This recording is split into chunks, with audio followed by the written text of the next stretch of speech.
If someone had told Tina Turner in 1976 that she would one day find peace, love, and even a literal castle with a younger man who adored her, she might have laughed bitterly.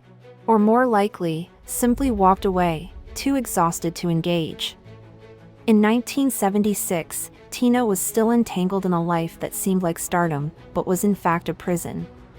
She was battling through the last agonizing year of her marriage to Ike, a man who had discovered her talent, launched her career, and then tried to crush her spirit.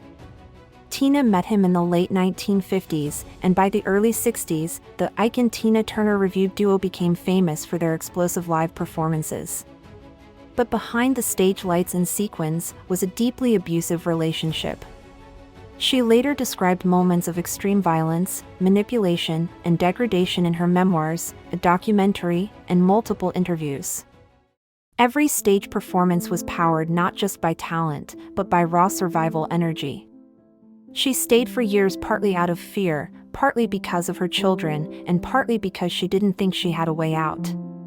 But in 1976, after a final brutal beating en route to a concert, she ran.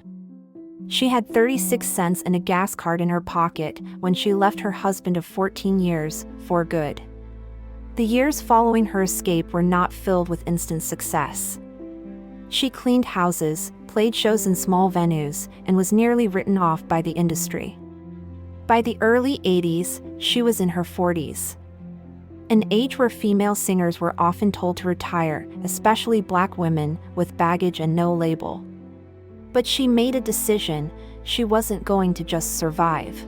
She was going to become Tina Turner, fully, on her own terms. Her breakthrough came with the 1984 album Private Dancer, especially the single What's Love Got to Do with It? A bitter ironic anthem from a woman who had learned too well that love could be a lie. It became a global hit, won her 4 Grammys, and catapulted her into solo superstardom. From there, she became not just a pop icon, but a symbol of reinvention.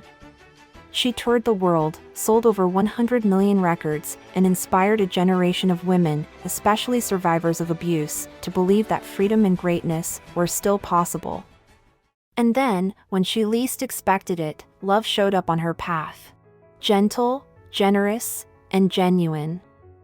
Tina described this beautiful moment in great detail in her 2019 memoir, My Love Story.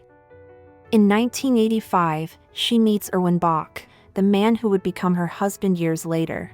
Erwin and Tina meet at a German airport, where Erwin delivers a G-Wagon for Tina, a gift from her manager Roger Davies.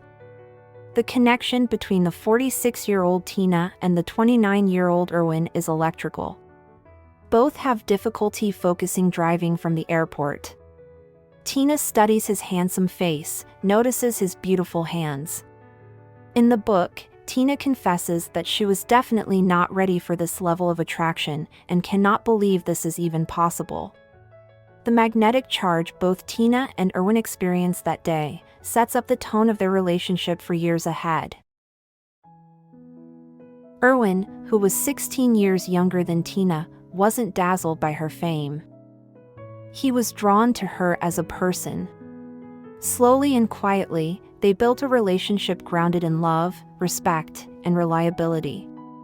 Something the legend never even dreamed of when she was with Ike. By the year 1995, Tina lived in different European countries and toured around the world.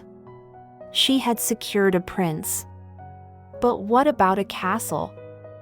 In 1995, Erwin was asked to relocate to Zurich, Switzerland, to run an EMI office there, a record managing company. Because they were going to be there long-term, the couple immediately started looking for real estate in the area. They stumbled upon Chateau Algonquin, a castle-like property sitting on Lake Zurich. The home had been abandoned and desperately needed some love. As Tina writes in her 2019 memoir, I got out of the car, looked up, and felt chills all over my body. The same feeling that overwhelmed me when I met Erwin. Tina instantly fell in love with the place and knew exactly what she needed to do to make the chateau beautiful again. She could not wait to get started. As she would tell Harper's Bazaar later, finally, I was home. But Switzerland became Tina's true home, not just because she had a house there that she adored.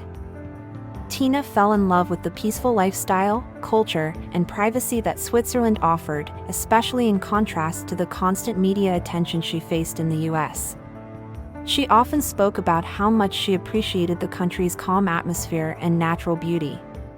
In 2013, Tina officially renounced her American citizenship and became a Swiss citizen. She completed the process after passing the Swiss citizenship exam, which she described as not easy and definitely nerve-wracking.